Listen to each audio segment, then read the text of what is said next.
Have you ever wondered how two brilliant minds, working independently, arrived at astonishingly similar conclusions about one of life's greatest mysteries, evolution?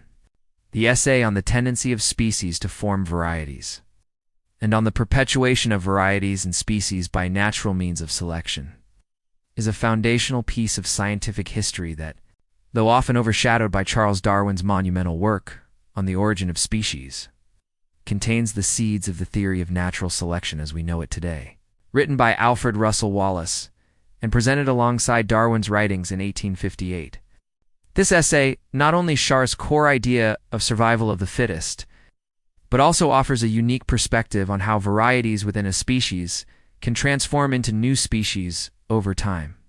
Prepare to unravel Wallace's key ideas, compare them with Darwin's, and discover valuable lessons that transcend the realm of biology. Throughout the 5 chapters of this summary, I'll guide you through Wallace's main theses and offer practical recommendations for applying his principles. Join me on this intellectual journey to make the most of the profound insights from this seminal essay. Chapter 1: Variability in Nature and the Struggle for Existence. Wallace begins his essay by observing the intrinsic variability that exists within any animal or plant species. He highlights that, even though offspring usually resemble their parents, there are always small individual differences. These variations, however slight, are crucial. Then Wallace introduces the idea that life in nature is marked by a constant struggle for existence. Resources are limited, and populations tend to grow beyond what the environment can support. This creates fierce competition, not only between different species, but also among individuals of the same species. Unlike Darwin, who went on the origin of species dedicated a considerable part to detailed examples of observed variations in population pressure, like Malthus's ideas, Wallace presents these ideas more concisely, based on general observations and the logic of overpopulation. Both agree that this overpopulation inevitably leads to selective pressure. According to what's expressed in this chapter, you should consider that variation is the norm, not the exception, and that constant adaptability is key to survival in any competitive environment. Chapter 2: The Survival of the Fittest and the Perpetuation of Varieties. In this chapter, Wallace lays out the core of his theory, the survival of the fittest. He argues that individual variations that confer some advantage in the struggle for existence have a higher probability of surviving and reproducing. These fittest individuals will pass their advantageous traits on to their offspring, and over time, these traits will become more common in the population.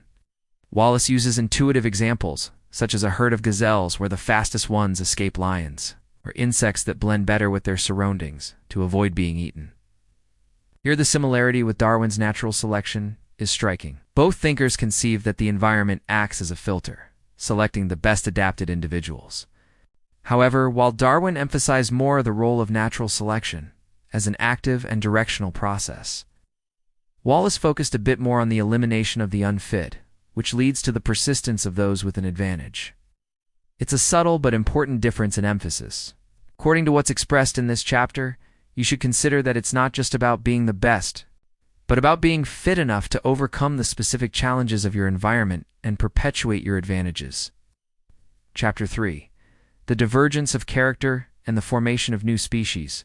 Wallace goes a step further and explains how this constant selection can lead to the divergence of character and eventually to the formation of new species.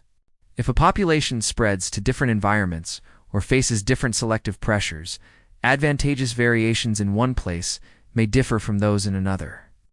Over time, the accumulation of these differences can make the populations so distinct that they can no longer interbreed, thus forming new species. A classic example would be a bird species that colonizes different islands. And on each island, selective pressures favor beaks of different shapes, leading to the evolution of distinct finch species. The idea of the divergence of character is central to both Wallace's and Darwin's theories. Both recognize that the gradual accumulation of small differences, driven by selection, is the mechanism by which species diversify from a common ancestor. The main difference perhaps lies in the conceptualization of the tree of life. While Darwin envisioned a tree of life with constant branching, Wallace focused more on the idea that extreme varieties are the most successful and perpetuate themselves, according to what's expressed in this chapter. Should consider that specialization and adaptation to specific niches can be a powerful strategy for survival and innovation, leading to the creation of something truly unique. Chapter 4. The impossibility of reversion and the stability of improved species. An important point Wallace addresses is the impossibility of reversion. Once a variety has become established and adapted to a new environment, argues that once a species has evolved and adapted to certain conditions, it is very difficult for it to revert to its original form, even if conditions change. This is because less adapted variations will have been eliminated, and there is no evolutionary memory to return it to a previous state. This idea reinforces the unidirectionality of evolution under natural selection. For example, a plant species that has developed resistance to a specific pest will not easily revert to its original state if the pest disappears. As the traits conferring resistance have become fixed, this concept complements Darwin's view on the irreversibility of evolution, although Darwin may have explored the implications of extinction more in this context. Both agree that natural selection is not a process that reverses its steps, but rather continuously advances, adapting organisms to present conditions. According to what's expressed in this chapter, you should consider that the decisions and adaptations you make today can have a lasting and often irreversible impact on your future trajectory. Change is a one-way street. Chapter 5. The extinction of intermediate types and the perfection of adaptation. Finally, Wallace explains that the continuous action of natural selection leads to the extinction of intermediate types. As the fittest varieties diverge and adapt to their niches, less adapted forms, or those representing intermediate transitions, are often outcompeted for resources and eventually disappear. This explains why we see well-defined species in nature rather than a continuum of forms. This process, according to Wallace, leads to a perfection of adaptation of species to their specific environments. An example would be the giraffe. As individuals with slightly longer necks had an advantage in reaching food, individuals with shorter necks, the intermediate forms, gradually disappeared. Extinction is an inherent consequence of natural selection for both Wallace and Darwin. However, Wallace places particular emphasis on how this elimination of intermediates leads to the distinction and perfection of existing species. Darwin, while also considering extinction, perhaps focused more on the proliferation of new forms. According to what's expressed in this chapter, should consider that excellence often arises from the elimination of what doesn't work, leading to greater specialization and efficiency in what truly matters. Conclusion: the legacy of a shared idea. Alfred Russel Wallace's essay is an intellectual gem that, though often seen in the shadow of Darwin's work, shines brightly in its own right by offering a clear and concise articulation of natural selection.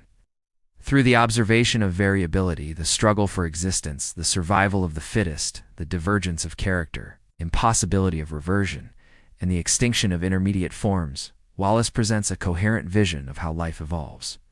This work is not only a pillar in the history of biology, but also an inspiring reminder of how great ideas can emerge from diverse sources and with different approaches. It teaches us that adaptation, resilience, and the ability to respond to environmental challenges are fundamental. It's not only for the survival of species, but also for individual and collective progress. By understanding the profound implications of this essay, we are better equipped to navigate change, embrace innovation, and ultimately thrive in an ever-evolving world. May Wallace's lessons inspire you to observe the world with new eyes and embrace the wonder of diversity and change.